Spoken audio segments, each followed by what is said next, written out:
My parents decided to withdraw my application from my dream school in order to please my golden child brother. But it came back to bite them, as my grandparents on both sides, upon finding this, took them out of their will and named me the heir for the inheritance. Now they are blaming me for all the mess and want me to fix it. Hi guys, so my parents recently received a punishment for messing me over, and I told them that they completely deserved every bit of it, and I'm not sorry for them at all. I kind of gloated about it and thought that I had earned it, but a couple of my friends have told me that was completely unnecessary. I'm 17, and in a couple of weeks, I'm supposed to be starting college.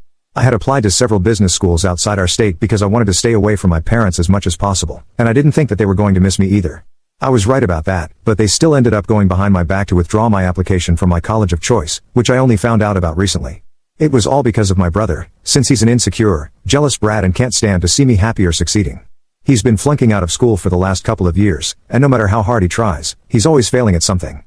I know what his problem is.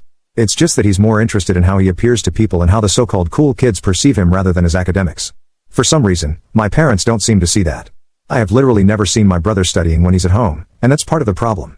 But instead of trying to do something about that, my parents have taken him to a bunch of specialists in the past couple of months to find out whether he has any learning disabilities that are preventing him from doing well. This happened after his high school counselor had a talk with our parents and told them that he's been doing terribly at school and they need to do something about it. He's 2 years away from graduating, and he needs to pull up his grades, or he will not be accepted into any half-decent colleges and get stuck in community college.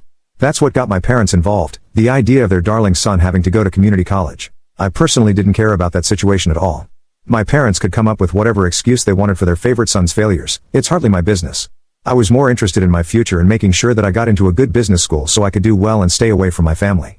To make sure of that, I also applied to Stanford. Everyone knows that Stanford is a pretty big deal, and I had been hoping that I would get accepted because my grades are not that bad. A couple of my friends had told me that they would expect me to get accepted, so I went for it. Even if I didn't get accepted, I would be fine with it because at least I had tried to get in. But I don't think my parents were fine with it, because apparently, a few days after I sent in my application, they sent an email pretending to be me and withdrew my application without my knowledge, so I wouldn't even stand a chance. Recently, I started hearing back from all the colleges that I had applied to, and I've been accepted into most of them, which is good news for me since, when the time comes, I'll have many options to choose from. But I was just a little put off by the fact that I hadn't received any response from Stanford at all. Usually, even if it's to reject somebody, at least they do send something. Strangely enough, I hadn't received any word, so I was beginning to get very iffy about it.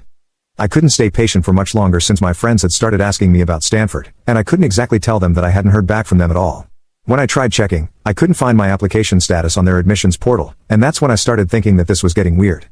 I even checked my email, including the spam section, and there was nothing. In the end, without any other options left, I decided to call the admissions office to check out what was going on because I thought there must have been some glitch.